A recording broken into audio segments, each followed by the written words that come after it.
the City of Flint Town Hall Health Discussion.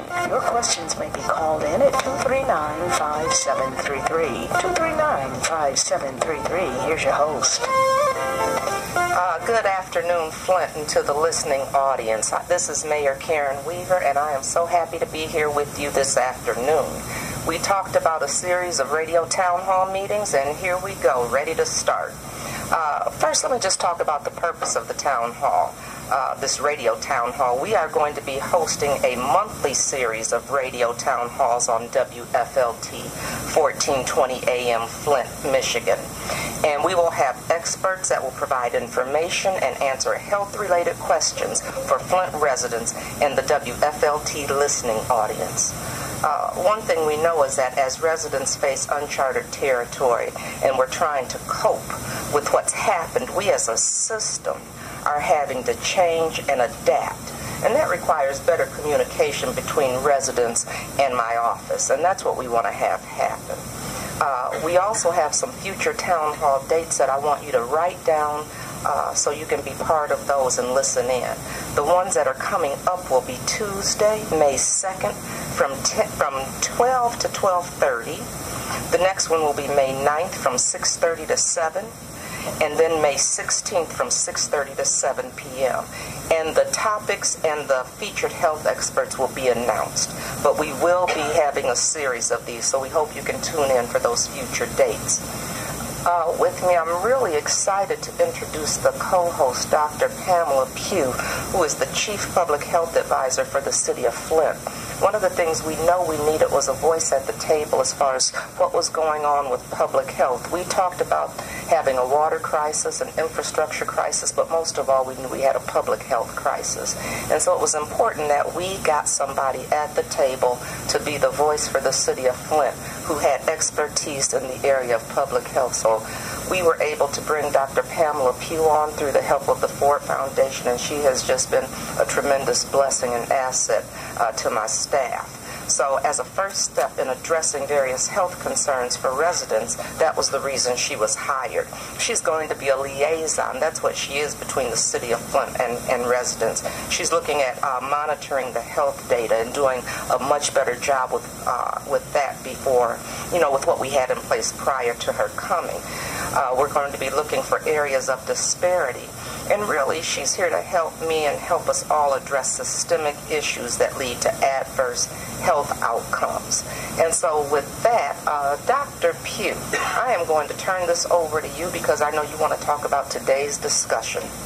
Thank you, Mayor Weaver, and it's such an honor to be here to serve you and the residents of Flint. We will talk about, as you mentioned, we will be talking about a series of health issues, and we really want to hear from residents. We learn a lot from residents, and we take the information that residents give us, and then that helps us to determine which direction we need to go in and how we prioritize what we are assessing. But before we talk about our physical health, and we can talk about many issues, whether it's lead poisoning, whether it's lead poisoning of children or adults, or whether we're looking at legionnaires or the rashes. We do plan to talk about all that, but what we thought we would do is kick off this conversation and really take a look at the emotional toll that the Flint water emergency has had on residents. We know that before the water crisis, before the water emergency, Flint was facing quite a few disparities. But we know that the drastic and unexpected modifications to daily living that residents face on a daily basis, and the ongoing social and emotional issues that the crisis has brought about anxiety, depression, worry. And we really want to talk about what some of those issues, but we also want to talk about what it is that we're doing to address the emotional toll. As a community, in order for us to be able to better communicate with one another, we really need to take up this thing that we call a trauma-informed approach. And that's a way to help us to better hear one another and to better communicate with one another. And I don't want to say too much more. What I do want to say is that when I got here in October, there was a team of people who had worked very hard to bring about a ReCAST grant. That's Resiliency in Communities After Trauma and Stress. And so that's a 5-year grant. That's a $5 million grant that we will spend over 5 years. But the person who led the community in bringing this grant to the city of Flint is Dr. Vicki Johnson-Lawrence, and she's the project director, our fearless leader around this ReCAST initiative that we're kicking off. She's the assistant professor for family medicine, Division of Public Health, and adjunct professor of epidemiology and biostatistics, College of Human Medicine at Michigan State University. So I'm going to turn this over to Dr. Vicki Johnson-Lawrence, and then we will take some questions after that. Okay, and you know what? I do want to just jump in and say something, because I'm so glad to have you here, Dr. Lawrence. But when you were talking about social, emotional health and mental health, one of the things I want people to know is these are natural, normal reactions as a result of what's happened. And so people should not feel stigmatized if you're having these kinds of feelings. They're normal feelings to an abnormal situation that has been, that's happened to the city of Flint. And so that's why I'm really glad that you two are here to really have that conversation, because a lot of times mental health and social emotional issues are stigmatized and people don't want to come and talk about it. And if we don't do that, we don't get well. So I'm glad both of you are here to address that. So thank you. Dr. Lawrence, it's on you. Thank you. This is a great opportunity to be able to share a bit about ReCAST and the ways that we hope to help the Flint community continue to build on the resilient past that's been present for so many years. And we hope that through ReCAST, we have a chance to support the community coming together, build on the strengths that are already present, and think about ways that we help our youth, our families, and our agencies more broadly connect with each other to think about the long-term gains or wins and flourishing activities we can do here in Flint. So I want to start by pointing out some of the major goals of this ReCAST project. It was funded under the expectations that we were responding to a major disturbance or a major stressor that happened in the 24 months prior to the submission of the grant.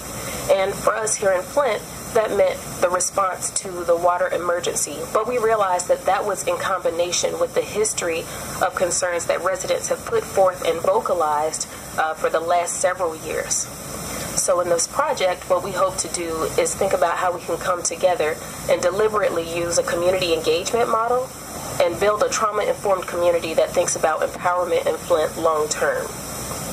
So the goals of the project are to focus on community engagement, build this trauma-informed community, and I'll give a real definition of that in just a minute, empower our Flint community families and youth to continue to build resilience, and then to use scientific evidence to strengthen the programs that we offer throughout the city. So let me hop back to what a trauma-informed approach really means. It means that we are taking the time to realize that there can be widespread impact of trauma. It means we know it doesn't just affect one person or just one type of person, but it likely has an impact on most people in that community, whether it's on the body, on the mind, or in the spirit. We recognize this trauma can be in the community and can have greater impacts in certain parts of the community, and we have to address that.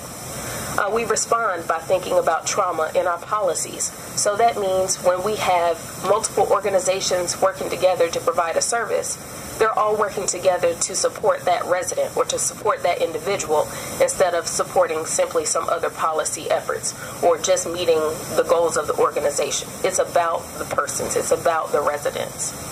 And lastly, we actively seek to resist re-traumatizing anybody that we're serving. So anybody who's connected with ReCAST, our goal is to make sure that they know how to apply a trauma-informed approach, and they know how to think about others, realizing they might have their own traumas that they have to manage, and we do it in a meaningful and thoughtful way. So as we do these activities through ReCAST, there is a consistent model that we would like to employ, and it's called the Community Resilience Model. Since October, we've been having a series of community meetings happening once or twice a month where we were trying to share with residents what a trauma-informed approach is or why trauma-informed training is relevant. And this community resilience model that we look to use over the next 5 years to inform ReCAST activities is focused on supporting the strengths in our community as it is right now. So we understand, and this is not meant to be limiting in any way, but we understand everybody processes trauma in a different way. And everybody could have experienced the things that have happened over the last several years as traumatic experiences or very stressful, creating habits of response that are, as Mayor Weaver said, are normal responses. But this is a continued stressor for a lot of people. And we know that to think about recovery in the middle of a stressor can be hard. It can be very, very difficult. And so we want to work together with community residents to figure out solutions that are meaningful and valuable to you, not just based on programming outcomes or goals of a grant. I also want to highlight a couple of upcoming activities that ReCAST looks to support in the efforts of building this trauma-informed community. So the first is to provide training. A trauma-informed community means that all the folks who have a voice, family members, youth, organizational leaders, they all have some exposure to this trauma-informed language, and no one is surprised when they hear these words spoken in the community. We don't want anybody to feel that there are people around them, above them, near them who don't understand what we're talking about. So we're trying to share this message broadly and widely. We want to ensure that these trainings are happening at times and in places where people can find them useful. So perhaps having trainers come out to different faith-based organizations could be useful. Or maybe it's having trainings with youth who are in summer programs. And as summer is upon us, I think that becomes even more timely. We are thinking for this summer that perhaps we support the training of staff of local summer programs as we think about our youth and how they can grow and flourish over the next several years. This is not to be limiting, and I know I've said that before, but ReCAST is also focused on what we do at the organizational level. So far I've pointed to youth and community members or residents and families, but we're thinking about those organizational partners locally as well. So if you were to think for a moment about all of those people who have responded during this water emergency, that's included educators. It's included adjustments in decision-making practices. It's included policy addresses within our local health services organizations. These are all partnering organizations who had some voice in what ReCAST would be, and now we want to ensure that their staff and the folks that they serve have an opportunity to hear about trauma-informed care, trauma-informed approaches, and think about what it means at a local interpersonal level. With that, I just want to pause and say we look to you as residents to highlight the successful programs of all sizes. So that means grassroots up to larger organizations that are serving our youth and families and our community. And we want to support Flint in developing as a model, resilient, and trauma-informed community for years to come. And again, all with the goal of thinking of where we can be in a successful and flourishing place 20 or 30 years from now. So I was going to say, I have a question, because as people are listening to you talk about this, suppose they say, you know, I want to learn more about ReCAST. I want to get connected to you all. How would they do that? What would they have to do? So the fastest ways to get connected to us are through Facebook, and through our email. So our Facebook page is facebook.com/FlintReCAST. That's FLINTRECAST. And you can also reach out and email us if you'd like at projectrecast, PROJECT, at ReCAST, RECAST, at umich.edu.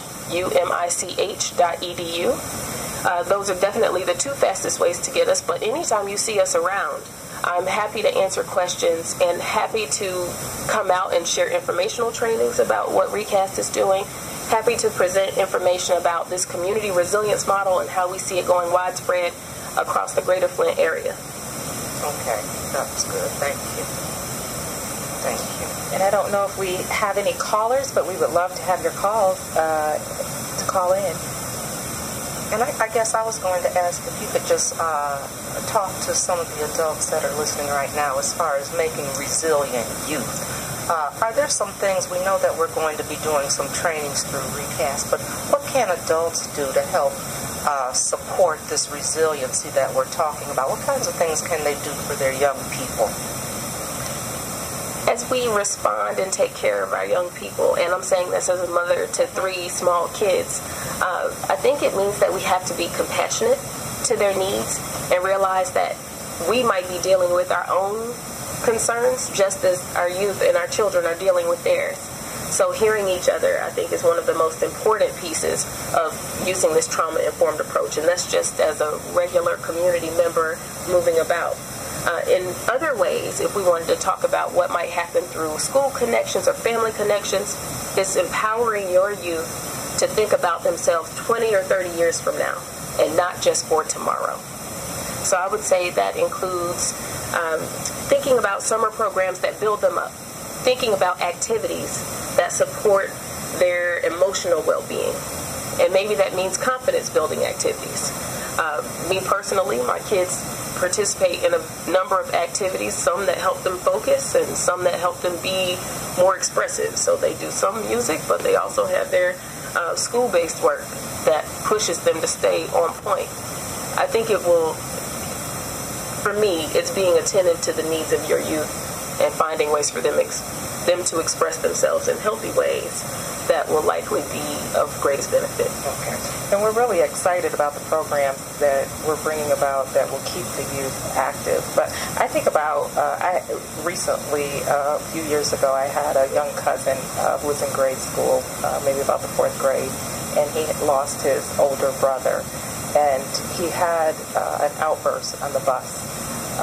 Wasn't here in Michigan, but the bus driver was aware of this, and so they were able to care for him in a way that he wasn't expelled from school, but they were able to apply this trauma-informed care just by knowing the child. But I think that that's what you're talking about, is make sure that the whole system is aware of how we approach one another. Right.